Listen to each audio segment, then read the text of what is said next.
Okay, so let's start. I don't know if this is a coincidence or, oh, actually we are getting slightly above the 25% efficiency, so which is related to our Class A kind of output stages that we had. So anyway, we're going to continue with Class A source follower, and then I'll show you how you can do Class B, and Class AB. A sort of a trade-off between the two. So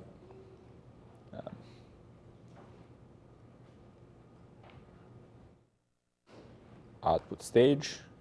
So the simplest one will be source follower. Wow, now we're going towards Class B efficiency. So okay, one way to implement it. We have some bias current.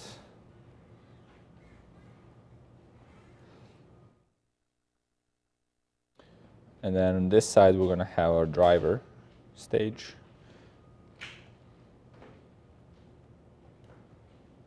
Input voltage.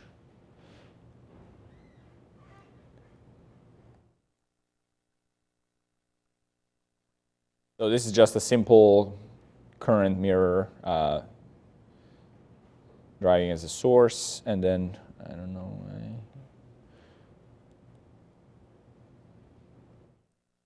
our IQ, the bias current will be here, and then the load resistor will be here.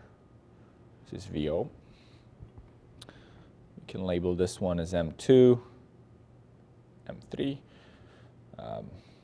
VDD. Okay, in this case, you can say minus VDD on this side as well.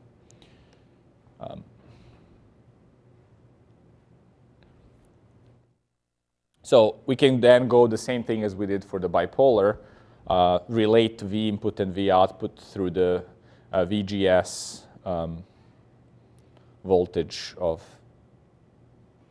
M1. So V input will be V out plus VGS1. And that's really V out plus, of course, V threshold 1 plus V overdrive 1. Now, given that M1 is a source follower, its body will be tied to sort of the most negative voltage you have in the circuit, just like this guy's over here, so to minus VDD. So you're going to have a pretty significant body effect on that transistor, and depending on the value of VO as it's going up and down in a very large range, this VTH will be pretty significantly body effect. Body effect. Okay. So just to illustrate that, I'm going to represent V source bulk for M1 is V out, which is really the source potential, minus the bulk, which is minus VDD. So that's VO plus VDD. So it's a pretty, since VO can go, we'll see pretty high, pretty close to VDD, this can potentially be a very, very large source body voltage. The drain current, ID1, will, again, have to supply both the IQ, which is the bias for the source that's pulling down, and also the current that's being delivered to the load. So now we can do a very similar thing with bipolars, just relate the two. So our I will be VO plus VTHO plus I'm now breaking this VTH1 for the body effect, so 25F plus VO plus VDD. That's from this factor VSB1 minus 2 Fermi. And then we have the overdrive, right? Okay, I'll just write it as 2 times, and the current will be IQ plus VO over R, L, and then K prime W over L1. So we have our kind of the desirable voltage, right? So the relationship is kind of linear between VI and VO, but we also have these two kind of square root dependencies that will be introducing nonlinearity in term. And because a square root is kind of a anything under square root is going to be more visible than anything under a log, you will be seeing these changes of V out be more present in the VI, right? So this stage essentially has more distortion or more nonlinear, it is introducing more nonlinearity due to these two terms than what we used to see in the bipolar. And if you look in the book, they go into the whole analysis that you can do a Taylor of these two and then see what second order. Second order is essentially something that's proportional to VO square, K1 plus K2 times VO cubed, etc. Right? So you have second, third order factors. If you're driving, if your VI is a sinusoid, then your V out can be any types of harmonics from the sinusoid. Right. Let's take a look at the transfer characteristics. We can draw one that's similar to what we did for bipolar case. So we're going to have VI here and V out here. And then the first thing that we take a look at is where do we cross the V out, or for what VI voltage do we get a VO to be 0, right? So you take a look here. For VO 0, that means that the current that goes through RL is 0. And then VI is really just VGS 1, right? So similarly to the case, so this is just VGS 1, and this is then also for ID equal to IQ, right? So it's a very well-defined voltage. If I define IQ as the bias, I'll know exactly what this VGS1 value is. And then I can go all the way up to, oops, this thing again. I can go all the way up to VDD minus VOV1. If you take a look at the output stage, if this voltage climbs up, it will pinch M1 into triode region once it's the VDD minus VO becomes less than the V overdrive, right? That was our condition always for a transistor getting from saturation into triode region. So the moment V output becomes larger from VDD minus VOV1, we're going to get into that situation. And then on the other side, similar thing happens with M2. So if VO is going down, it can go down as much as minus VDD plus VOV2. So in this case, it's minus VDD plus VOV2. Okay. And then if you add the threshold voltage to both of these, you'll get, so VDD minus VOV1 plus VTH1 will be the input that corresponds to this point. And then similarly here as well, minus VDD plus VOV2 minus VTH2.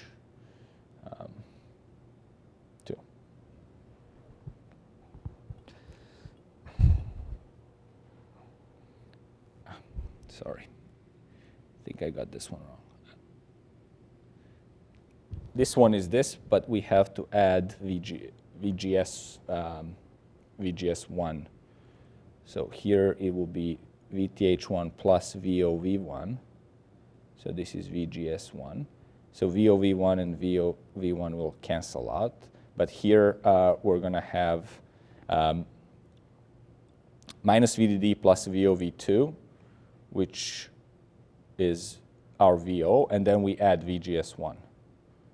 So it will be plus VGS1 in that case. Okay. Okay, so this will give us a line. And then after these points, so here M1 is in saturation, M2 is in saturation in this whole region.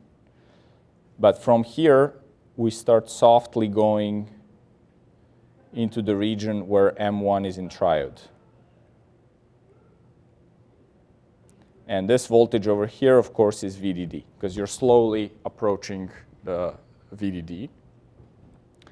And then on the other side, again, as M2 is choking up, then we're getting, this is minus VDD. So we're getting a soft transition here. So this is M2 triode. Okay. So in the MOSFET scenario, we're not getting as hard clipping as we had, kind of as hard a saturation of the transfer function when the M1 transistor and M2 change regions. In bipolar, it was from forward active into saturation, but it was a pretty strong transition. Here, FETs have this softer transition from saturation to triode, and that's kind of this effect here. But you definitely don't want to drive the Vin in this range, because you will still get some compression with respect to this more linear part of the curve over here. Right. Owing to my artistic kind of things here, if we look at the slope at this point,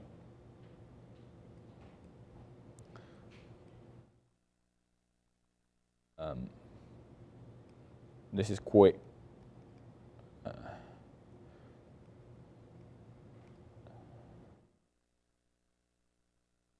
so the slope at kind of the quiescent point would be essentially our AV, which will be our operating point small signal gain, right? And that will be GM times RL over 1 plus GM, this is GM1, GM B1 times RL. This is assuming RO very big, right? And then we can say if RL is reasonably large, then the slope is just GM1 over GM1 plus GMB, because this term times RL is much bigger than 1. And this, on the other hand, just becomes 1 over 1 plus the body factor. And then it kind of, depending on what the body factor is for what technology, you'll get somewhere, the gain of somewhere 0.7 to 0.9. This is smaller than what we had in the bipolar case, where the slope was nearly a 1. Right? And now, of course, depending on where you are on this slope, the GMB factor will be changing. So again, that will introduce the nonlinearity. It's not like a completely straight line as you're moving along the way. But to the first approximation, you can kind of view it like this. Now let me add some stuff here.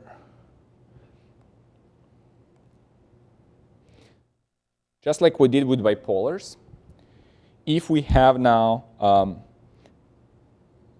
a curve, so this curve that I showed you was for a specific load. So again, this was for RL equals to RL1 large. So this was a large output resistance, load resistance. And again, it had to be just large enough so that, maybe we can say here, that RL has to be greater than sort of VDD over IQ, right? Because if RL times IQ is greater than VDD, then just by pulling down some fraction of IQ current through RL, I will be able to get M2 into triode without cutting off M1. Right? Take a look here. What we did today was saying that if I'm pulling a fraction of RL current from IQ, and I still can give something to ID1, then M1 is not cut off. Right? So as long as IQ times RL is greater than VDD, I'll be able to pull down all the way and put M2 into triode, while there's still going to be some current flowing through ID1. Right? So that way, I can have a full range, and I can go all the way to this point where I'm pulling M2 into triode. However, if IQ is not big enough, or if RL times IQ is not big enough to push M2 all the way in triode, it will only push it to a certain point. And so as you're going down this line, you may cut off, for example, here. So your V out is going to be just minus IQ RL. And then here M1 is cut off. Okay. This is the same situation that we had in the bipolar. What's the implication? Well, I can only effectively run input signals in this range without distortion, right? Because I'm starting to clip right over here. Now, because I'm usually running VI as kind of a sine waves that with balanced amplitudes, I will really be limited by this range as being my this is going to be my VI max, meaning the amplitude of the signal, right? Because I can only go symmetrically around that point.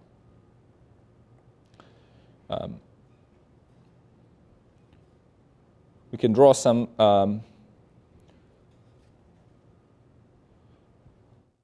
distortion lines for this, but essentially it's the same thing. You're now putting some sine waves here and looking as to how these sine waves map themselves through this transfer characteristics over here.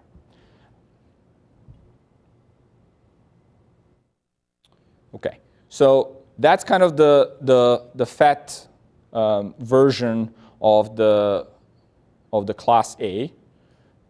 All the other characteristics like the power efficiency and everything is the same as with bipolar. So really you can't kind of get better efficiency than 25% on this one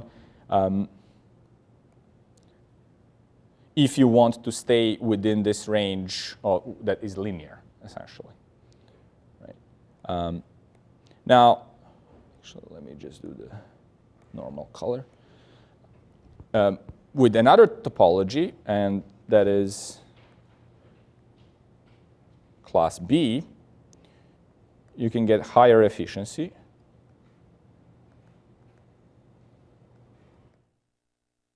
At the expense of linearity.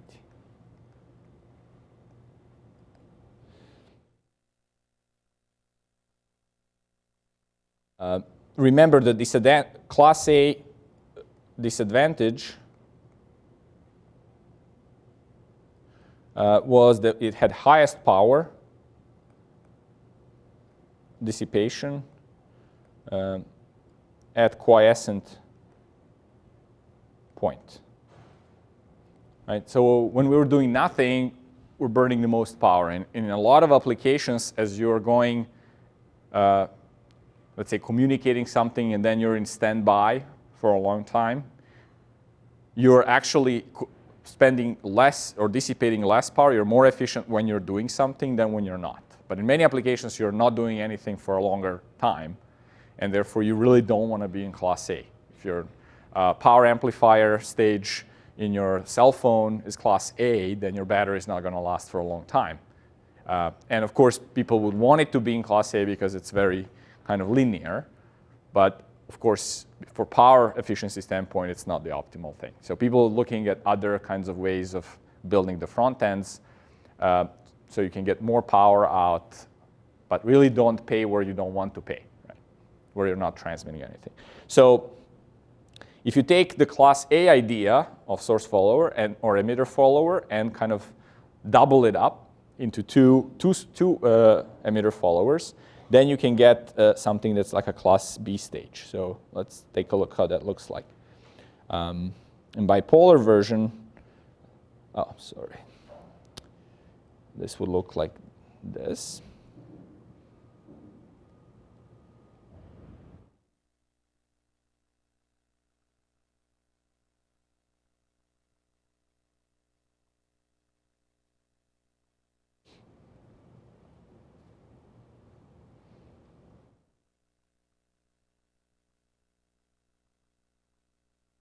And then the output is here.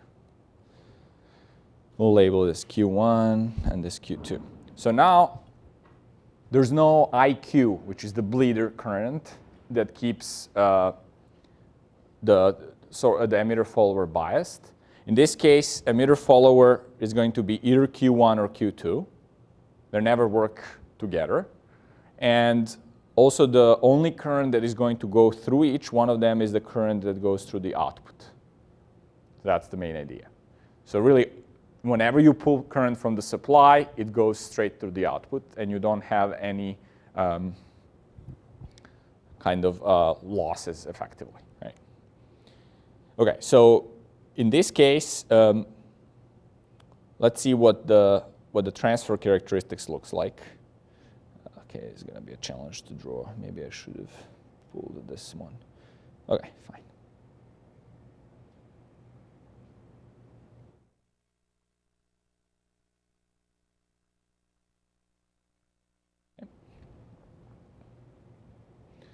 So very similar to the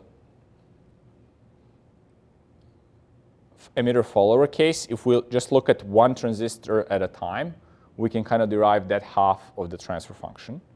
So we know that the slope is going to start going up from VBE on. So this is the time as VI is increasing from 0, right? Let's see what happens at 0. If VI is at 0, Vout is going to be at 0. None of these two works, okay?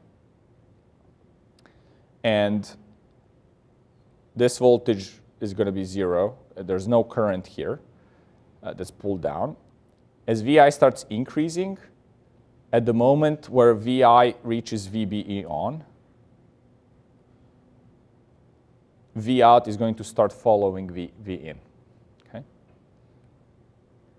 And that is going to go until you hit VCC minus VCE SAT1. Right, that's the same condition as we had previously for Q1. And then here, Q1 is going to be in saturation. Here, slope will be approximately 1, just like we had previously in the class A amplifier.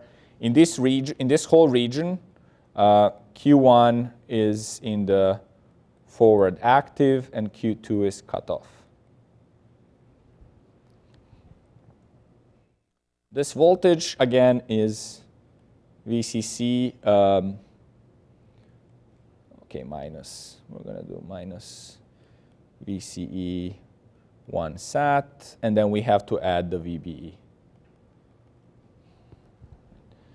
Now, as you can imagine, the situation is exactly the opposite on the other side. So you go to minus VBE on.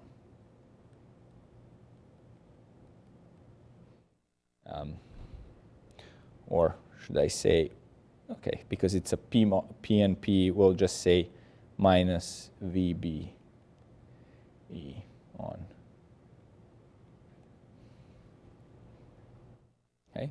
And then again, you have this, the lowest voltage that you can get is minus VCC plus not the absolute value of VCE2 set.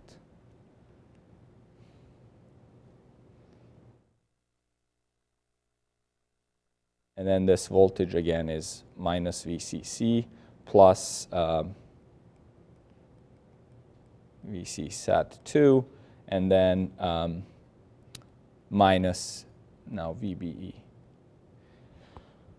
2. And then from this point on, Q2 is in saturation.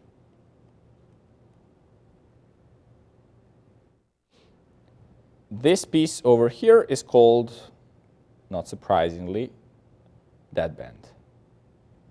Right. So as V in is moving in this minus VBE to VBE, voltage at the output is 0. So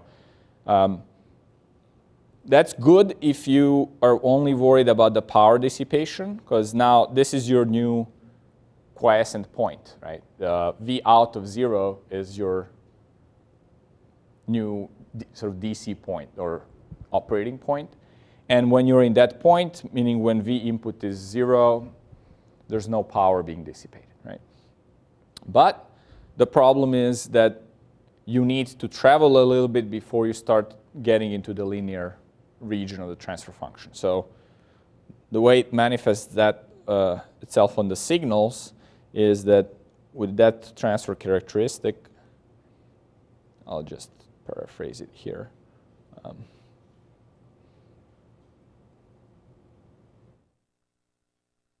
Let's say if I have a small sinusoid, it's not visible at all, right? If I have slightly larger sinusoid, then it manifests itself as a blip and then another blip here. It's essentially just these areas that survived, right? Those are the two. And then, of course, if you have something that's very big, it will get clipped both here,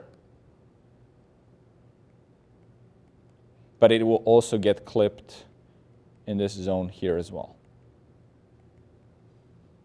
So you will get something that looks like this at the output. Of course, the bigger your VDD, the smaller this zone relative to the peaks, right? So it may not look as bad if you really have, let's say, 20 volt or 15 volt VDD and your VCC and your VB is only 0.7, okay? It's 10%, less than 10% clipping, that's fine. Okay, but for some smaller VCC values, it starts being an issue. So what people, so I guess maybe one other thing to point out, the previous one, is that this VBE1 is now KT over Q ln of VCC minus VCE sat over RL. Okay? Because this is your output voltage, and then over RL times IS. So that's your total current that goes through the transistor divided by the saturation current. Right?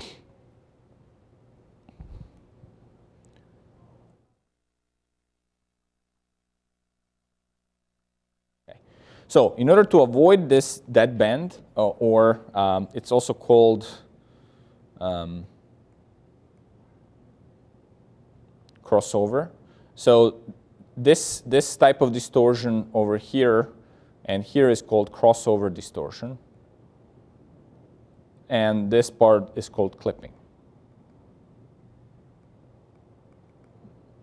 So to avoid this crossover distortion, you can modify the schematics somewhat to make sure that even for the smallest input voltage, you get something at the output. Okay? That way, you don't have this deadband region. And so the way people do it is you add some diodes to bias that output stage a little bit better. So this would be one way.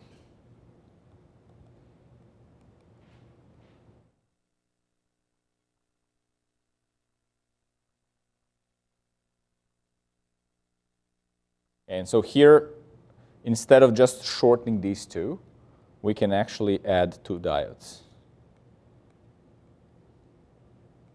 Okay, and then drive this. This will be our VI.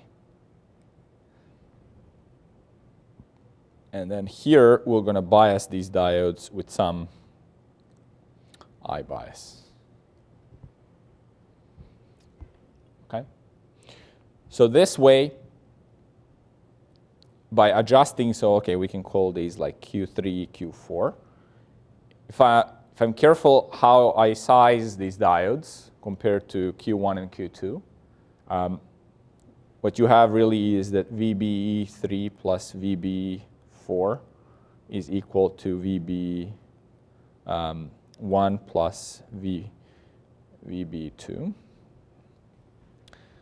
In other words, KT over Q, ln, and then I can, since IB is passing through these, I'm ignoring the base currents. So you get IB square over IS1, IS3, IS4. And on the other one, I get KT over Q, ln.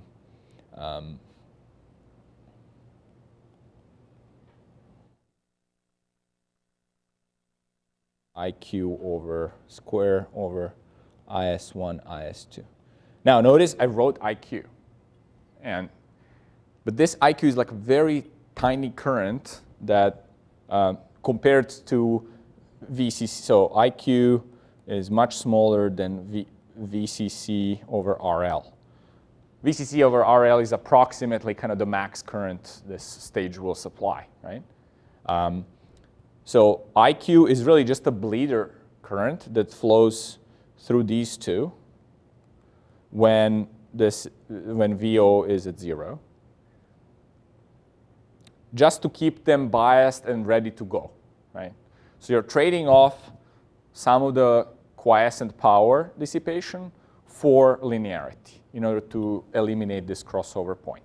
But the moment you're ready to go, you turn off one of the stages and then you start sifting the current directly to the output. So with this, your new transfer function will look something like this. VI, VO. The max is, again, the same, VCC minus VC sat. And then the minimum value, again, same, C plus.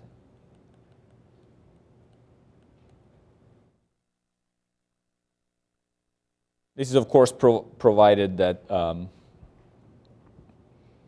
we go all the way down. And then the crossover is going to be,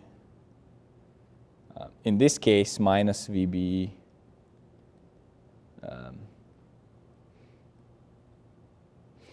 two. And the reason is that I've positioned VI here kind of at the bottom of this stack of diodes, right?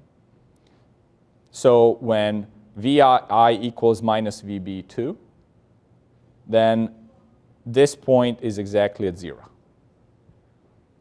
Right? So there's no current going through this, and I say V out is equal to 0. The moment VI goes above that, I start getting a linear curve until I hit this, and then below that, I start getting another one going like this. Right.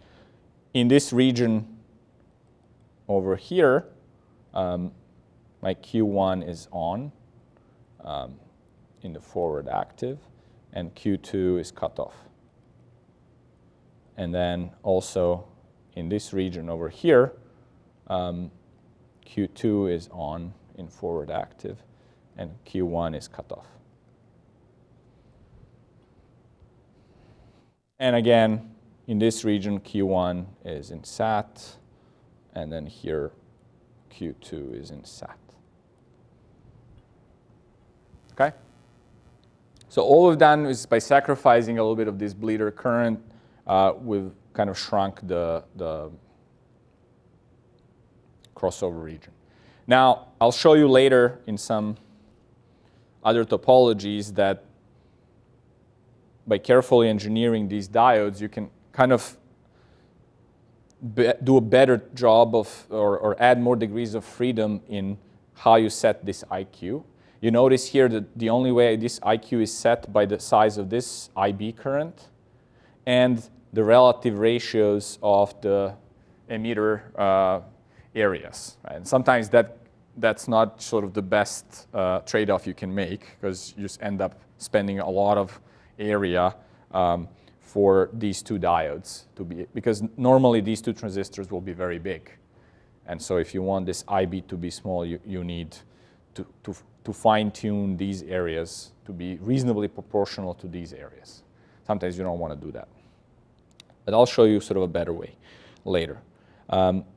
Just going to the power, to calculate the power efficiency now, because all these modifications should be for some reason, right? So if we do class B power efficiency,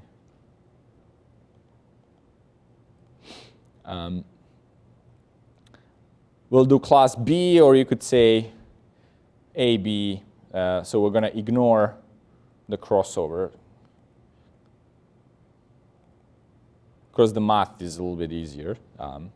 If you ignore the crossover, you look at the VI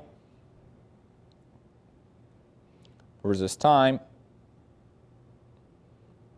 Okay, I definitely can't draw sine waves. Okay, this is supposed to be a sine wave. I don't know.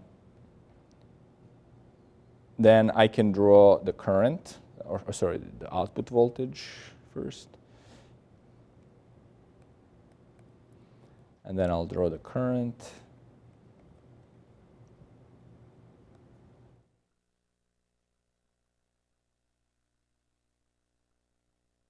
And then I'll draw the other one as well.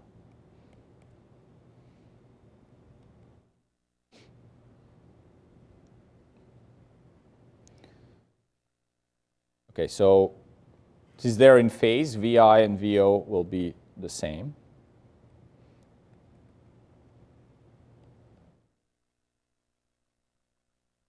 This will be some VO max value. And then IC1 will only be greater than 0 while Q1 is in forward active, right? So only in this half you're going to have the current. And the current is also going to be in phase with voltage because it's just developed on a resistor, right? So it's essentially this divided by RL. So this value will be IO max is VO max divided by RL. Okay, and then IC2 will only conduct in the other part when Q2 is on. So this is T over 2, this is T, and then this value over here, it will be minus VO max over RL.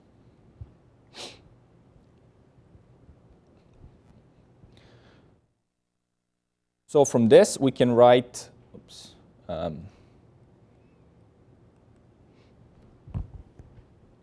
the power delivered to load, the average power will be 1/2 VO max times IO max, and that will be VO max square over 2 RL.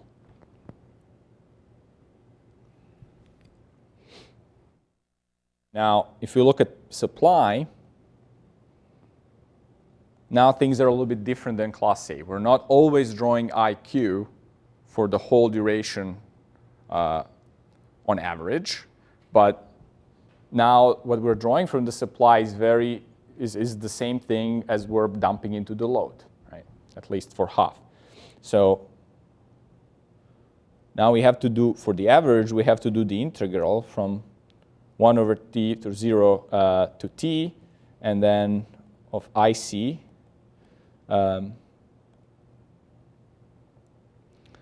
times V supply, right? This is this thing over here is our I supply on average, right? So when assuming that IC of 1 of t is a sine wave, because V in is a sine, right? Vi sine of omega t. Then if you go through the math, you'll see that I supply is really 1 over pi VO max over RL. So you get this factor 1 over pi here. So the P supply will be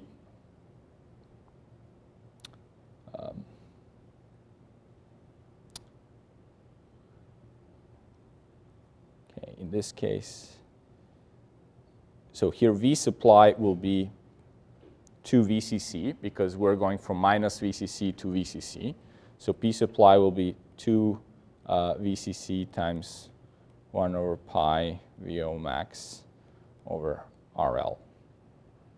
Now, what's important here to notice is that for the first time, what's different from class A is that the supply current that we're pulling is actually not just proportional to VCC and our load, but it's actually dependent on the VO max. So depending what we're delivering to the output, that's how our supply is going to depend. Because there's no constant strong IQ bias like we had in class A. So if we now go to compute the efficiency, that's the P load over P supply. And at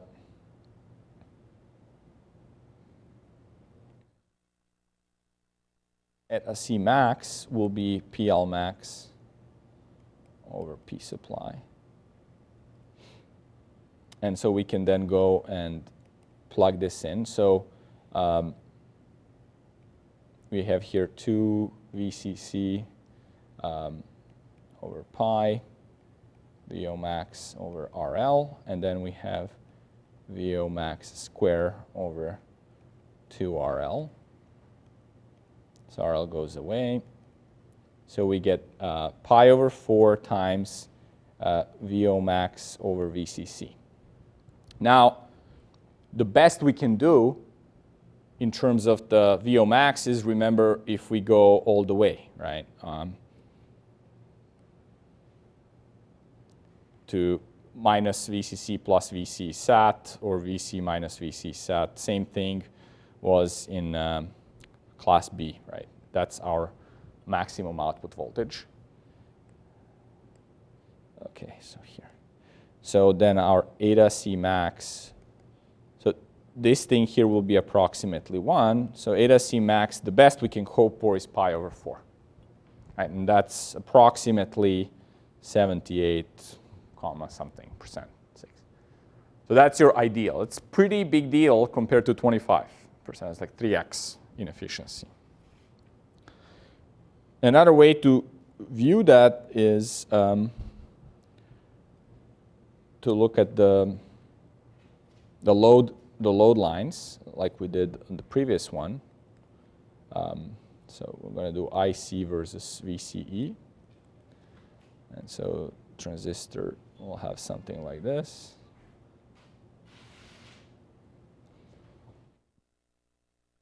And then the load line goes something like this. The slope is minus 1 over RL. So our IC max in this case will be VO max over RL, and we're going to approximate VO max with VCC, or VCC minus VCE, that's fine. Okay, this slope is minus 1 over RL. And then the point here is that VCE will be able to go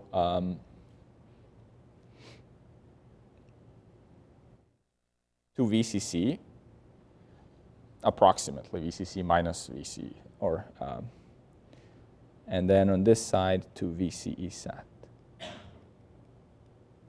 Notice I'm just drawing one side, okay?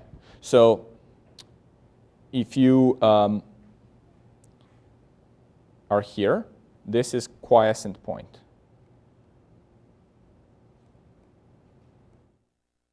Because I'm drawing VCE, if you take a look at the topology,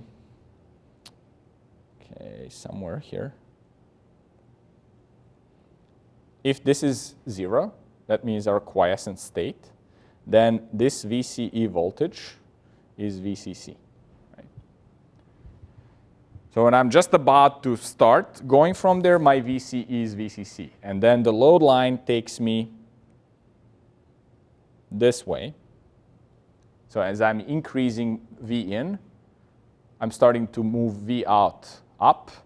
And then, so as this is V out. So as V out increases, it's pushing the transistor's VCE toward saturation for VCE. And then this is the limit. So VO max is VCC minus VCE sat. Right. But I'm showing only, for example, what's happening with Q1. Right. The corresponding picture is for Q2, right, on the other side. As VO goes to the other side, Q1 is cut off, and then Q2 develops its own voltage. Right. Then again, if you look at the math, you can derive the curve, so we'll do that right now. So VCE is, again, VCC minus IC times RL. So when IC is 0, then that's just VCC. And then as this starts pushing, this is really our V out, right? As that starts pushing up, you get smaller VCE. Now, the device, the power dissipated in the device is VCE times IC. And so that would be VCC minus ICRL times IC. Okay. If I do a derivative with respect to current, then I'm going to get VCC minus 2ICRL. And then I'm going to make that 0 in order to see where's my maximum power dissipation in the device. So, or let's put it like this. So VCC minus 2 IC star RL equals 0. This is the maximum current. So IC star is VCC minus 2 RL. If you plug into VCE, the voltage at which this occurs is VCC over 2. Okay, so what this is telling you is the same thing that we sort of concluded already for class A, and that is that whenever you have this load line, when you overlay the power dissipation for the device, that's a hyperbola. So this is PQ constant, and that's IC VCE. Then the maximum power dissipation for the device happens at the point which is the midpoint of the load line. Okay, so this is this I star IC, which is VCC over 2RL, right? The nice thing in this class B is that this point is not the point of your quiescent operation. Now, as you start moving from this point down, you are hitting some other parabola, hyperbola here, right, that crosses this point. And so you're avoiding, so moving over here, it's higher power.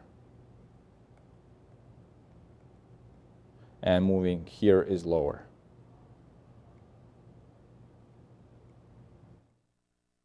Okay.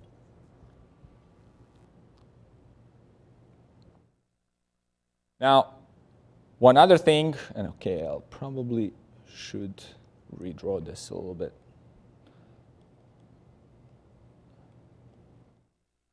As we're starting from VCC, we're going to VCC over RL. And your transistor curves look something like this. Notice that this whole triangle, so this is VCE sat, this whole triangle is now my region of operation, because I start from the quiescent point and I go up the load line until I hit this point over here, and then I come back. Right. So this is VO max, and then this current, which is approximately VCC RL, is my IMAX, IO max. Right. So this whole area under the triangle is our PL max. That's another way to visualize. It's a lot more than if you just positioned yourself in the middle and then looked at the lower triangle, like what we had in Class A. Right? So that's why we're getting 75% rather than 25% or 76%, 78.6. Okay. We'll just wrap up. Okay, I need one more page, which, okay, I'll add a page in a little bit different format. So just to wrap up sort of Class AB, looking at the currents.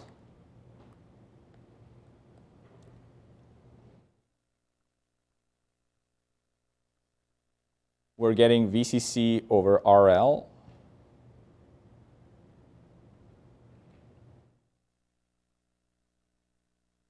And then